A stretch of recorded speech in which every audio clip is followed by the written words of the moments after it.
Buenos días, profesor. Siempre un placer tenerte acá con nosotros.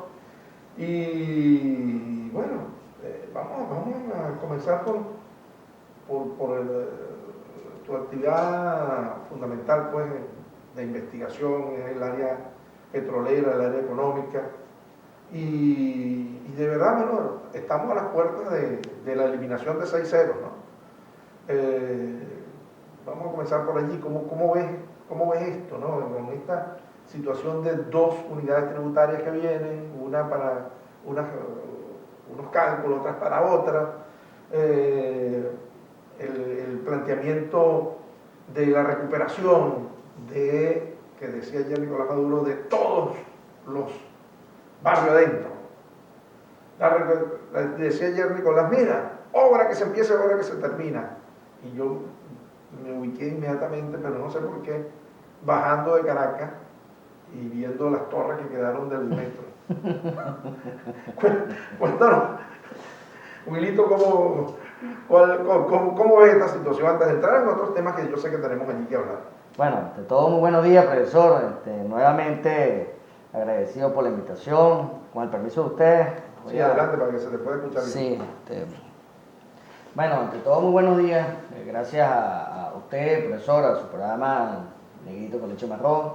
Agradecido a Antorcha TV, ya a nuestra casa, y a todos esos ciudadanos, esa familia del sur del estado que nos permiten entrar a sus hogares para llevar un mensaje de equilibrio, de ecuanimidad, un mensaje que nosotros llevamos del Encuentro Ciudadano, como siempre lo decimos en nuestros conversatorios, o nuestra asamblea, nuestro foro que hacemos en todo el estado de Anzoátegui. Nuestro compromiso es formar ciudadanía y estamos trabajando para eso, ¿okay? En todo el territorio del estado, igual que en el territorio nacional. Nuestra compañera Delsa Solórzano constante en ese proceso de recuperación y de cambio que necesita y requiere la sociedad venezolana. Nosotros en Anzoátegui no escapamos de ello. La mesa de Guanipa, mi casa, el Tigrito, mi municipio de Guanipa, que es mi municipio natal. Bueno, y en ese recorrido que andamos haciendo, un proceso, ahorita yo vengo saliendo una gira en toda la zona centro-sur del estado,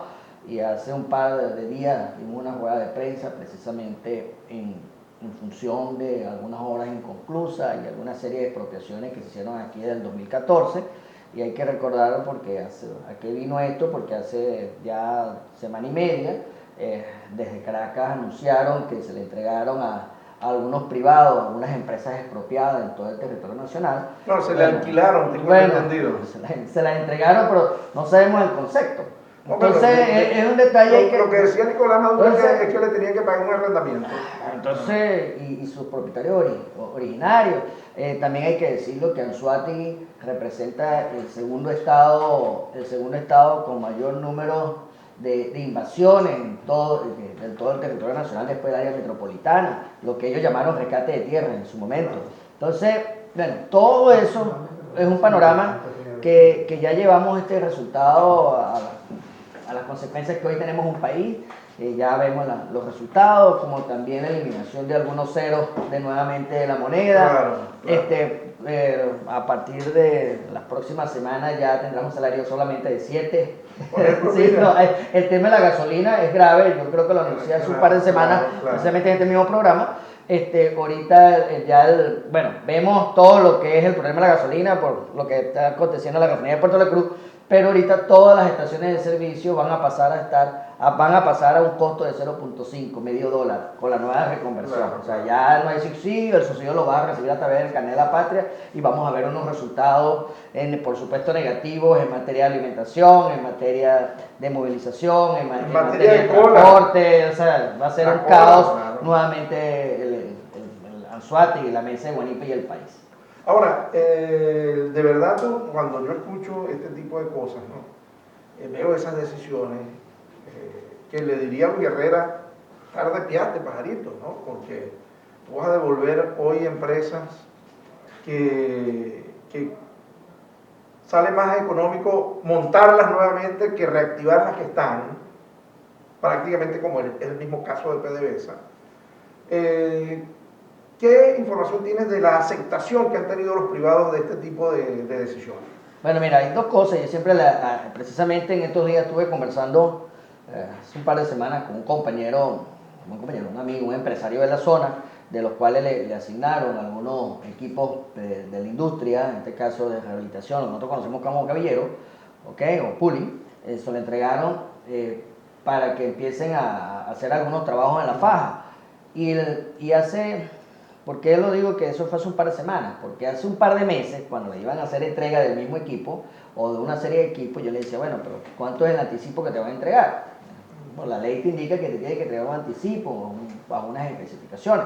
Te entregan el anticipo, te entregan el equipo. Yo creo que la pregunta fue mala, porque tú de cuánto te van a dar. No, pero porque no hay más, después del anticipo no hay más. a eso voy, porque le entregaban el anticipo y te entregaban el equipo. Tú tenías que correr con ese anticipo, el mantenimiento, ponerlo al día, todo ese, el personal que te daban, el personal era el personal de PDVSA, pero el personal supervisor tú lo tenías que colocar y el mantenimiento preventivo y correctivo en un lapso determinado corre por ese anticipo.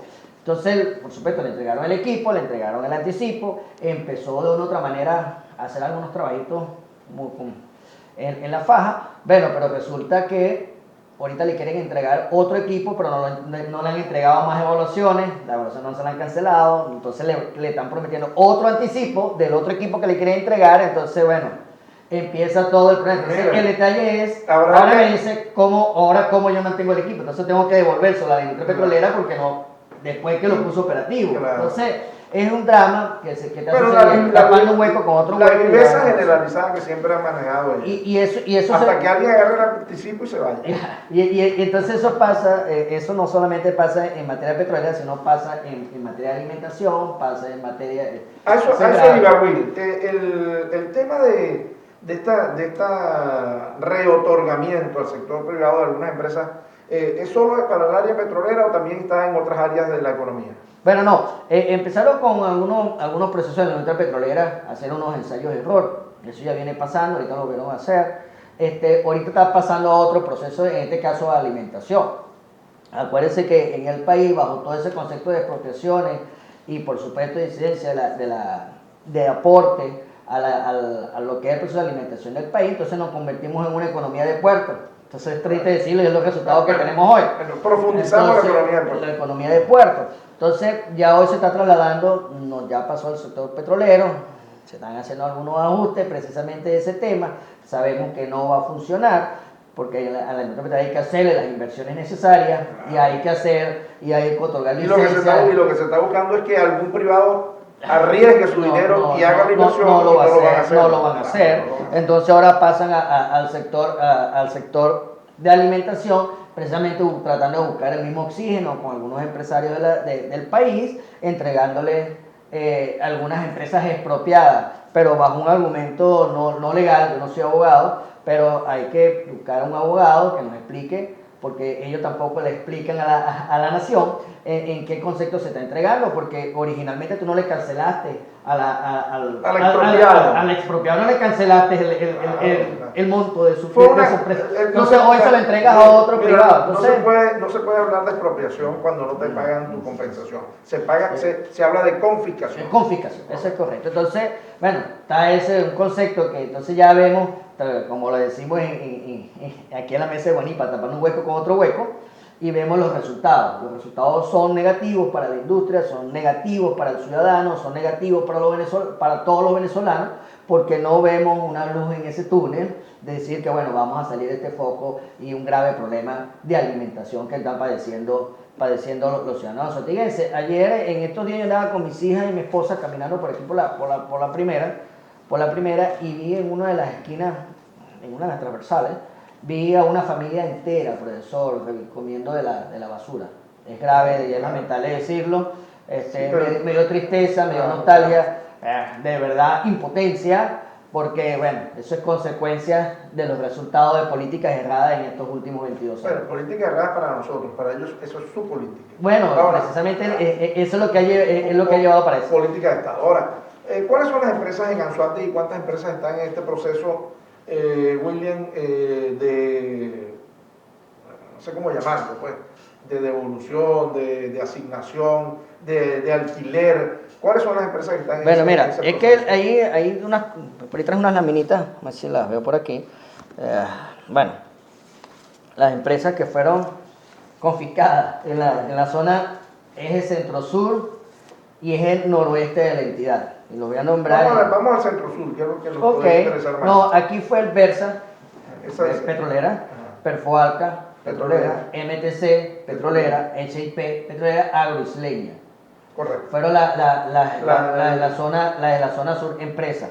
Pero también, profesor, yo quiero... Ahora, en ese tema, Agropatria la pueden ubicarse en alguna persona privada. Bueno, eso está en un término jurídico, eso lo agarró el Estado. Sin embargo, vemos algunos resultados en materia agroalimentaria solamente para la zona sur del estado de Anzoátegui, bien grave, hay que decirlo, entre el año 2017 y 2019, 2017-2019, la zona sur del estado de Anzoátegui dejó de aportar un promedio de $10 millones en materia agroalimentaria al país. Eso hay que decirlo, eso es consecuencia precisamente de esas expropiaciones entre lo que es Agroisleña, que tenía un objetivo bien claro, que era ayudar al mediano y pequeño productor, y la zona sur del estado de Anzoátegui no es solamente un eje petrolero, también un eje agrícola importante para todo el país. Pero ahí hay un detalle. Ahí entra en ese deterioro el tema del Abreu de Lima, que generó un nivel de expropiación y de utilización de tierras que no eran adecuadas para la soya, sí, y que acabó con muchos productores. No, eso entra en una serie de obras inconclusas que hicieron en el país, precisamente ese proceso que parte de ese proceso de rescate de tierra en el complejo Abreu de Lima se destinaron 10.000 hectáreas para la siembra de soya, y bueno, ahora vean los resultados de cómo está el complejo. Pero hay que decirlo, profesor, en el 2014 se hicieron 838 rescates de tierra en todo el país, lo que llamó el gobierno rescate de tierra. Y Anzoátegui... rescate de tierra de los terratenientes. De esos 838 en todo el territorio nacional. Pero solo en Anzoátegui se registraron 93 rescates de tierra, el 80% de ellos en la zona sur del estado de Anzoátegui. Pero es triste y lamentable decir que Anzoátegui ocupa el segundo lugar en la escala nacional, después del área metropolitana con 146. Entonces, ¿a qué nos ha llevado esto? Los resultados que hoy tenemos solamente en la zona sur del estado de Anzoátegui en el proceso de agroalimentación. Ya vimos una pérdida importante que dejaron de aportarle $10 millones en materia agroalimentaria para el país, igual que ha dejado más de 5.000 desempleos directos en la zona sur del estado de Anzoátegui, y todo lo que ha causado, bueno, ya sabemos el desastre agroalimentario que estamos padeciendo, no solamente lo de la mesa de Guanipa, sino todo el país. Ahora, William, este tema que está conectado con todo lo que ha venido diciendo Nicolás Maduro. Ayer volví a hablar de las obras inconclusas, de que hay que terminar todas las obras, de la guerra económica, de las sanciones. Viene desarrollándose un esquema en la economía. Ayer escuchaba a un economista que decía en el programa de Pedro Pensini, que él sí ve un proceso de recuperación de la economía, ¿no? Y yo pensaba, cuando lo escuchaba, decía, venden una noche de fe, ¿no? Porque de verdad creo que yo no veo eso que él ve. Él ve un desarrollo, él ve que se estabilizó el precio en el paralelo, que sí hay mayores situaciones y que esto puede significar el despegue de la economía. Y hablaba precisamente de esta empresa donde él dice que puede comenzar a producir resultados de este tema de esta deuda. Bueno, no hay yo cómo decirlo, pues de esta asignación, alquiler, lo que sea, que hicieron con la empresa. Bueno, mira, es que hay una serie de factores. Uno, la producción nacional. Depende de la producción nacional, y la producción nacional ya vemos en los resultados que se encuentra. La primera fue una serie de confiscaciones de lo que fue el lácteo de los Andes. Aquí en la zona norte tenemos el lácteo de los Andes, se entregaron a unos privados, pero resulta que la materia prima para lo que es el proceso del lácteo de los Andes, bueno, parte de la producción nacional, y ya vemos la producción nacional que está. Entonces sigue dependiendo de la economía de puerto, y esa economía de puerto, entonces ya vemos algunos resultados en algunos estados importantes, en algunos puertos importantes del país, que no hay el ingreso o no hay la importación necesaria para cubrir la demanda nacional. caso, bueno, Anzoátegui y Bolívar escapa un poco de ello, bueno, por su relación o por su proceso fronterizo, por decirlo así, más que todo el Estado Bolívar, con lo que es Brasil. Entonces hay una serie de importación directa de allí, y en este caso, igual que el Táchira, claro. Igual que el Táchira, pero estados centrales como Carabobo, Guárico, Miranda, ni siquiera Sucre. Sucre puede jugar un poco con la economía de puerto en frontera con Trinidad, pero vemos algunos resultados que no van a ser positivos. Se va a seguir diciendo, van a lamentar decirlo, los empresarios van a hacer una inversión de su propio bolsillo, pero vamos a ver unas empresas nuevamente entregándose al Estado en condiciones no idóneas o en condiciones peor de las que hoy se encuentra. En el caso de Granja Las Mercedes, hay que decirlo, que apenas hoy tiene el 2% de la producción que tenía en el 2003. Claro, cuando era proveedor de todo el Oriente. Hoy tiene apenas el 1.7% de la producción que tenía en el 2003. Claro. Y fue una empresa expropiada. Claro. Entonces vemos esos resultados. Más o menos el mismo esquema. Claro, porque una empresa que nos hacía ser una potencia avícola. Igual que aquí se hicieron esa no fue confiscada o no fue expropiada, pero en el caso de Agrícola La Fe o Alimentos de la Caridad, que tenía tenía inversiones importantes en todo el oriente del país. Entonces hoy vemos nada más con unos vigilantes en esa finca, que en este caso Agrícola La Fe era para esta zona, productora de huevos, productora de gallina o pollo de engorde, alimentos para cerdo, entonces hoy vemos, no está expropiada, no está confiscada, pero lo que está encerrada. Entonces claro, depende de toda la producción nacional. En este caso, Agrícola La Fe, todo lo que produce, entonces depende de inversiones en el extranjero. Claro, ahora, no, y que tú ves eso de los vigilantes, parece que son los únicos que están trabajando, porque así lo vemos. Mira, yo estoy caminando algunas tardes allí en el Paseo de la Virgen, y cuando tú vas hacia Conde Aventura, ahí lo que hay es vigilantes, una inversión importantísima que hizo allí Benjamín Rauseo. Ahora, vamos al tema petrolero. Tarek El Aissami, que por cierto dicen que está viviendo acá, que tiene una actividad de permanencia aquí por instrucciones de Nicolás Maduro, para rescatar la producción. Quizás todo esto que tú estás hablando ya está dependiendo de que él esté en la zona, y no sé si ese jet que vemos casi todos los días de muy alto nivel técnico tenga que ver con eso. El hecho es que él había anunciado que para finales del mes de julio se iban a acabar las colas de la gasolina. Claro, él no dijo el año, pero hoy por hoy, ¿cómo está ese tema? Cuando vemos que han recrudecido las colas. Hablando con la doctora Briceño, que estaba de viaje por otro estado, me decía, no, mira, aquí todas están dolarizadas. O sea, eso que tú estás anunciando. Un drama. Cuando tú ves una cola en las dolarizadas, tú dices, hay un grave problema de distribución de gasolina. ¿Qué sabes de este Sí, bueno, tema? primero, imagino que el señor Tarek El Aissami está haciendo trabajo de aquí en la zona. Precisamente acuérdense que en este caso la ciudad del Tigre, o en este caso metropolitana, pues el municipio de Simón Rodríguez, el municipio de Bonipa y parte del municipio de Freite, lo que representa San Tomé, representa el principal eje económico petrolero del oriente del país. Correcto. Todo opera desde aquí, desde la zona sur del estado.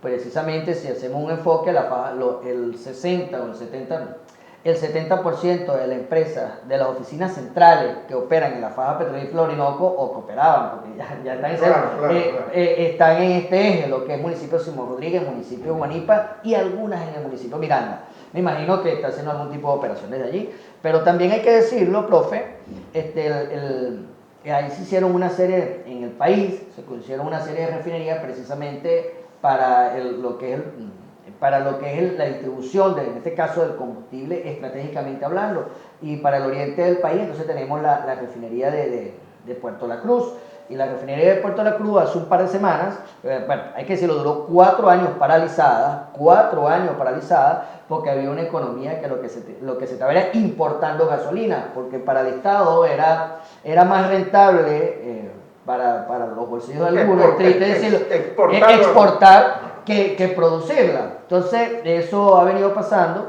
Tenía 4 años paralizada la refinería de Puerto La Cruz. Empezaron a hacer algunos trabajos para el arranque, precisamente para controlar o minimizar un poco lo que es las colas en el oriente del país. Bueno, pero hace un par de semanas la planta compresora de DD1 de la refinería de Puerto La Cruz nuevamente se paralizó por esa falta de mantenimiento preventivo y correctivo de esos motores.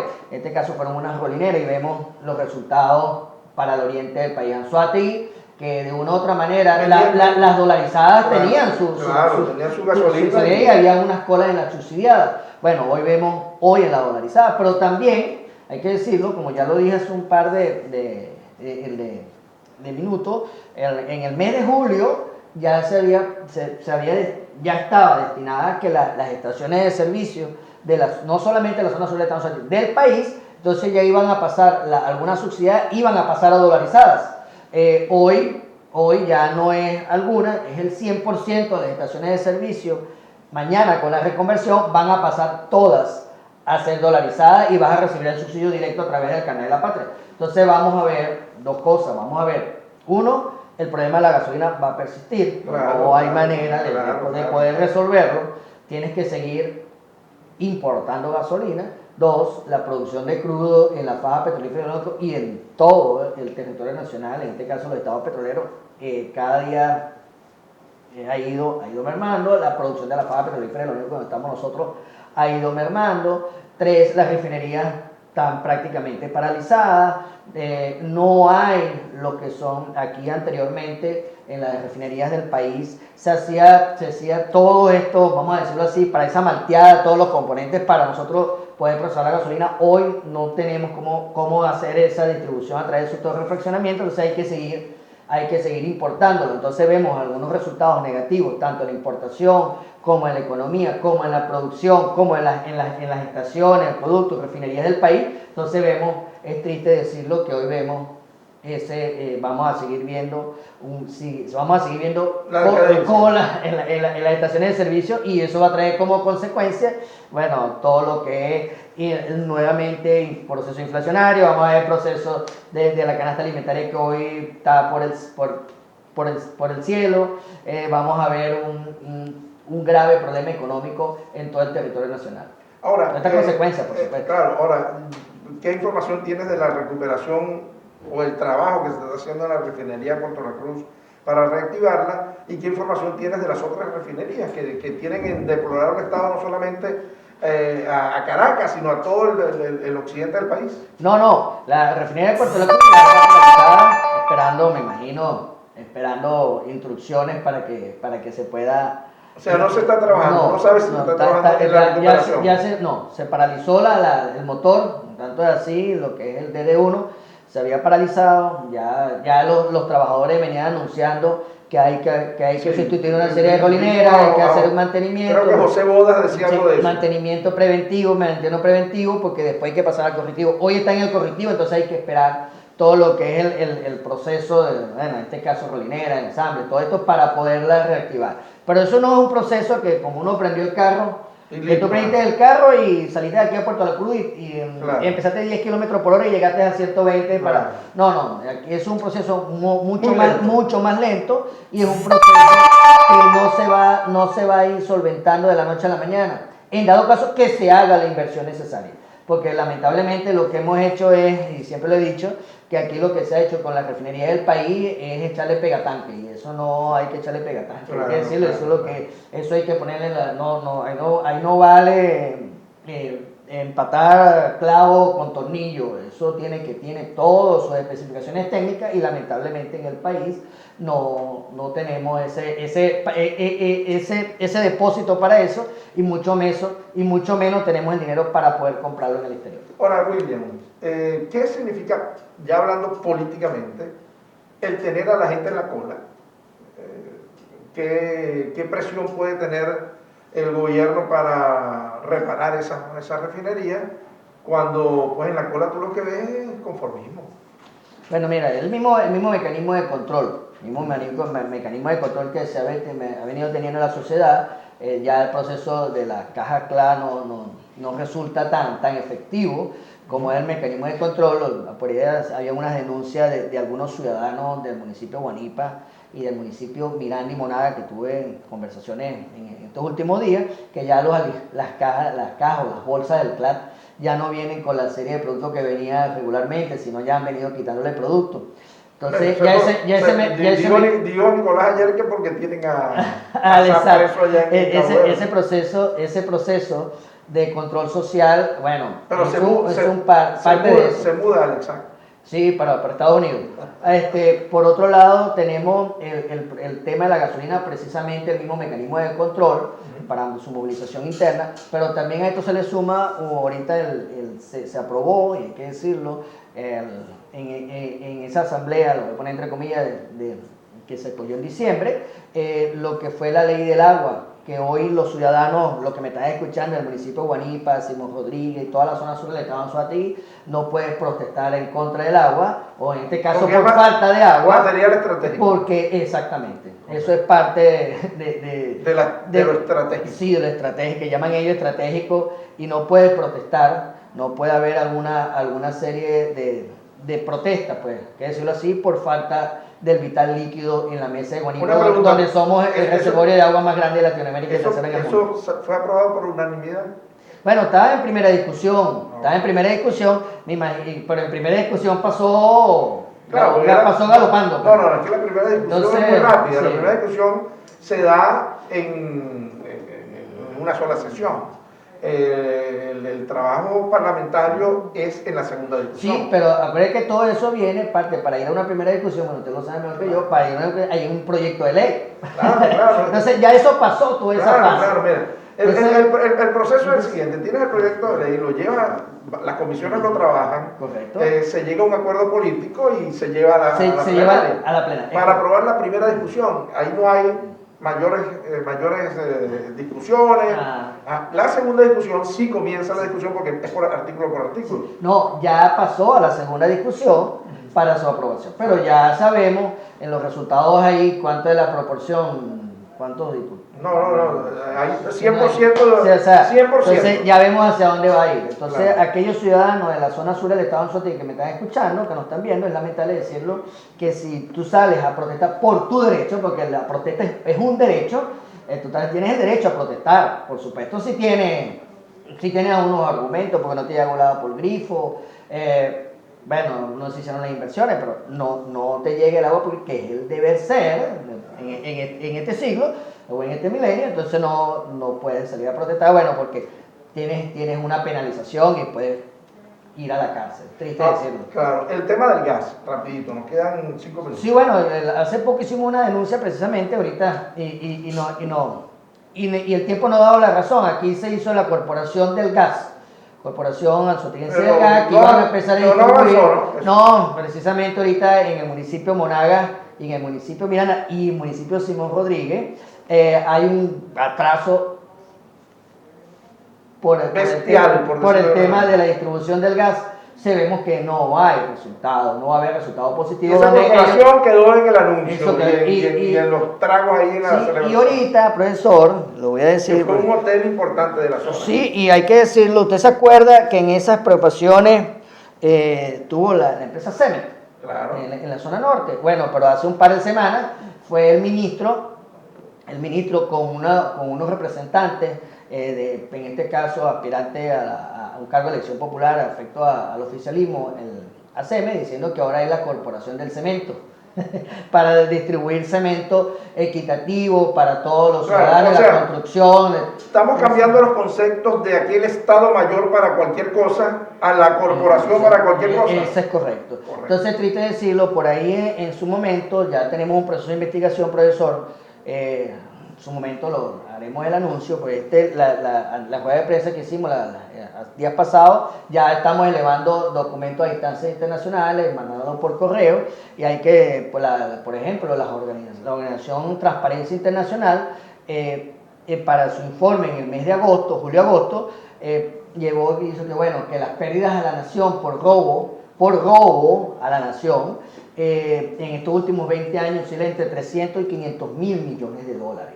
eso hay que decirlo, un promedio. Claro. Eso nosotros llevándolo a complejos habitacionales, entonces era para llevar un promedio de 12 millones de apartamentos en todo el territorio nacional con un costo, Pero de lujo. con un costo de $25,000 cada uno. De O lujo. sea, era para, sí, bueno, costo de $25,000 cada uno, o sea, llevando a la máxima unos apartamentos, bueno, para cada uno de los ciudadanos Claro. del país. Eso te iba a llevar un promedio de Un apartamento- 48 a Un 48. apartamento para cada familia. Sí, para cada familia, un promedio de 48 millones de familias. O sea, nos quedaba todavía para las generaciones venideras, para mis hijas y los hijos.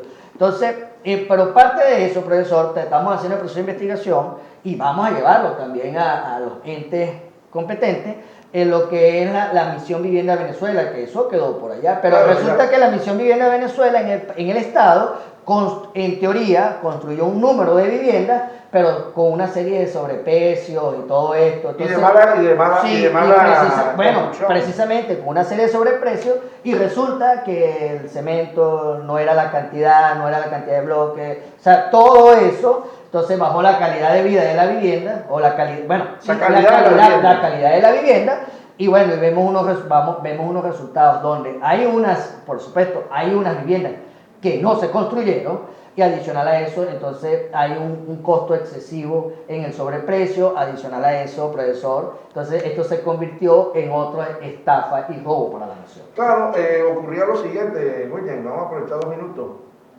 La gente abría el grifo, no salía agua, reclamaba, y bueno, ¿tienes agua? No, es que no sale. Sale aquí, un poquito, en la manguera, abajo. Entonces llegó un plomero, a uno se le ocurrió, pues, ¿no será que la tubería está tapada? En lo que picó estaba empotrado el grifo y no tenía tubería. Entonces, ese tipo de construcción. No, y adicional a Se ha eso, denunciado eso. No se hicieron los empalmes a la boca de visita. No, pero es que ojalá estuvieran por el empalme. Es que las posetas no daban a ninguna parte.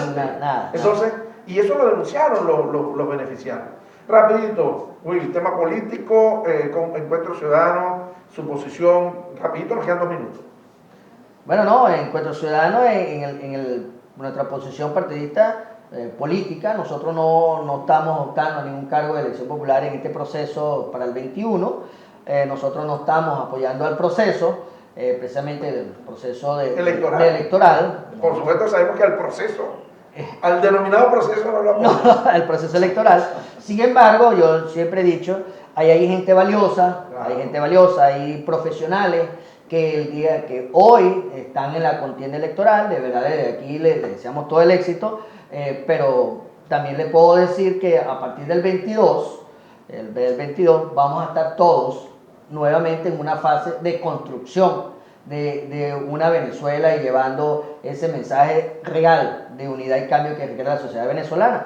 Todos los que hoy están participando en el municipio de Simón Rodríguez, Ojalá que los que ganen entiendan eso. y que no se conviertan en unos negociantes particulares. Bueno, es que ha pasado mucho, profesor. Yo respeto la posición de cada uno de ellos, o de cada uno de los que están participando, pero yo siempre he dicho que el interés personal no puede pasar por encima de lo colectivo. Nosotros tenemos claro nuestra visión, que es formar ciudadanos, y cómo nosotros vamos a rescatar toda la institucionalidad del país con un cambio estructural en todo el sistema de gobierno. Incluso en la rueda de prensa que dimos hace un par de semanas, vamos a llevar lo que son la serie de profesiones y obras inconclusas en el Estado. Nosotros podemos llevar a la Contraloría y lo podemos llevar a los entes nacionales. Porque siempre es bueno dejar antecedentes, sí, independientemente que no haya acción. Sí, pero resulta que estos entes no son autónomos. Entonces, como no son autónomos, ya sabemos lo que pueda pasar. Pero lo dejan allí, pero tiene que recibirlo. Por eso que nosotros vamos a hacer de 3 trámites. Uno, vamos a hacer la entrega ante esa Contraloría, a pesar de que no es autónoma. Vamos a entregarle a los diputados del 2015 a la comisión que sea asignada para eso, entregarle toda esta serie de obras en el Estado, pero también lo vamos a mandar vía electrónica a unos entes internacionales para que siga este proceso. Y hay que recalcar, profesor, que hoy hay 160 funcionarios, 160 afectos de alto mando al gobierno nacional tienen dinero represado, decomisado en todo el mundo. Entre eso están esos montos de entre 300 y 500 mil millones de dólares que le robaron a la nación en estos últimos 22 años. Entonces eso es parte del trabajo que estamos haciendo. Gracias, Will, gracias por a usted, profesor, habernos acompañado, y a ustedes por la sintonía. La invitación para el lunes, Dios mediante, a un nuevo negrito con leche o marrón por acá por Antorcha TV. El programa llegó por cortesía, y esto es publicidad, del Centro de Especialidades Endovascular del Grupo del